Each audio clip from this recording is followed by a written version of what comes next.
たらいいかっていうかもうそこで見てると思うけど。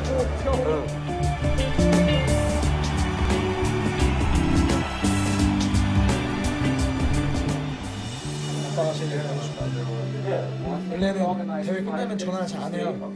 나중에 한국 가서나 집에 가서 얘기하죠. 네. 오늘은 바로 전화를 해요. 여보세요? 아빠? 저요. 나 독일이지. 아빠 나 그거 세계대회 우승했어 방금. 우승. 아빠 내가 아무튼 지금 정신이 없으니까 아빠 계속 주무세요. 예. 예, 주무세요. 예.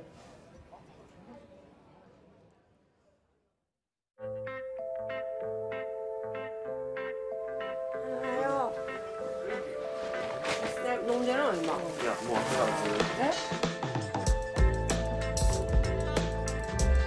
In the first 10 years, Battle of the Year, my aim was to get more and more crews from more and more countries, to get more and more spectators together to see it. But then, more or less, I reached everything. Like we had like 10,000 people in the audience already, and we had crews from all over the world. You want a beer? Yeah, man, let's go drink some beers. Come on. Time, right? And then in the last years, I learned that what makes, for me, Battle of the Year special is the little things were happening the week before or the days after. Like people staying together before Battle of the Year, eating together and practicing together and exchanging hopefully a little more than just talking about dancing.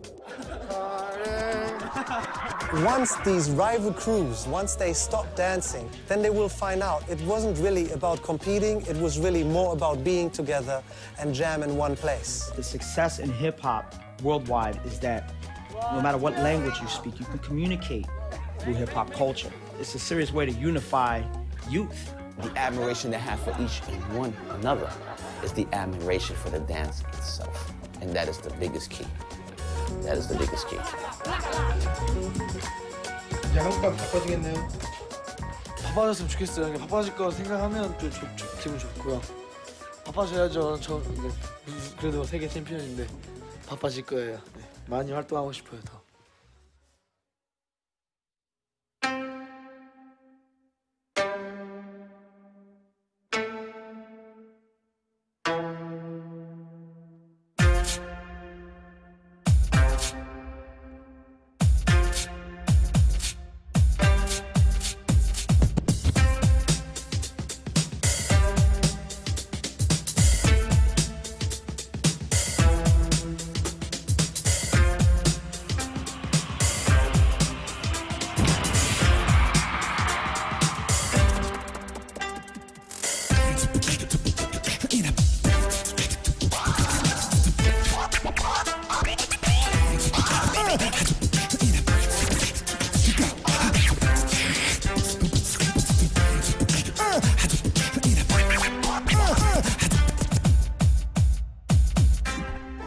옛날에는 아버지로서 이제 걱정을 많이 했죠. 지금은 이제 바라보는 거죠. 자랑스럽게 바라보고 더욱더 이제 빛냈으면 하는 생각만 갖고 있습니다.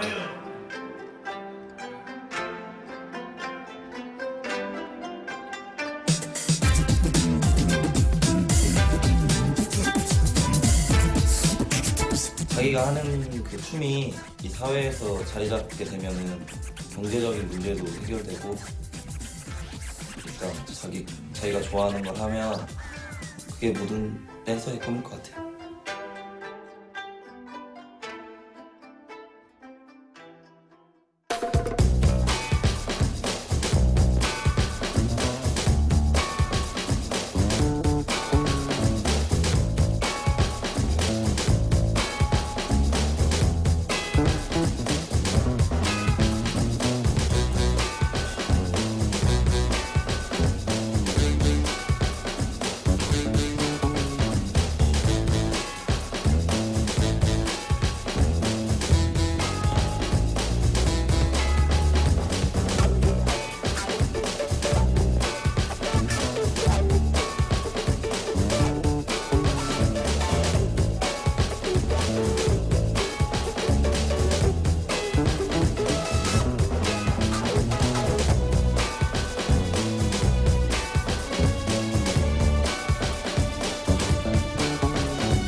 like Bambaataa. From Osaka, Japan to Las Vegas, Nevada. Top rock scholar, modern day street opera. Bring a box, make sure the beat's proper. South Bronx boogie all over the break.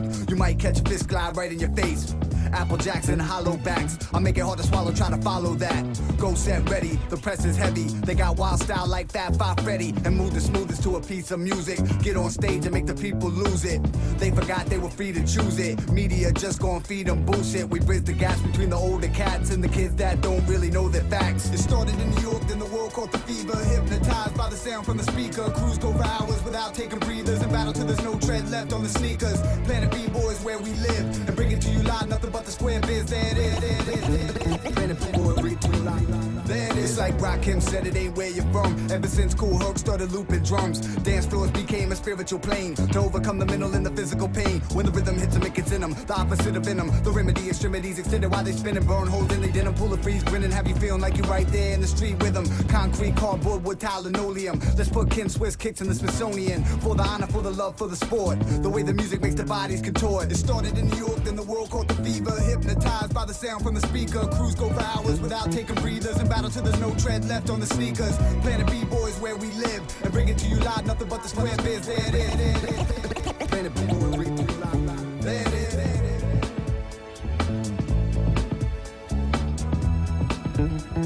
So the first part that people are going to try is just this.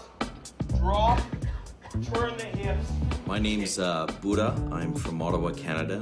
I started the Canadian Floor Masters 23 years ago and dancing consistently from the early 80s. But I also am a social worker. I went to school and I did a master's in social work, and I combined those two things together to try and come up with a package that speaks to young people in youth at-risk communities, Aboriginal communities in the far north in Canada. Whether it's the South Bronx or whether it's a poor community in the Arctic in Canada, there's some similarity in the conditions that young people may not feel they have a voice. And we sort of give them these categories of art, of music, of dance, of fashion, of attitude, of ways of expressing ourselves in a way that they can have pride in their culture and bring in their own elements and explore ways that they can sort of reclaim a voice. They've got to get some self-confidence and believe that they have value and their life is important. And to me, that's the starting point.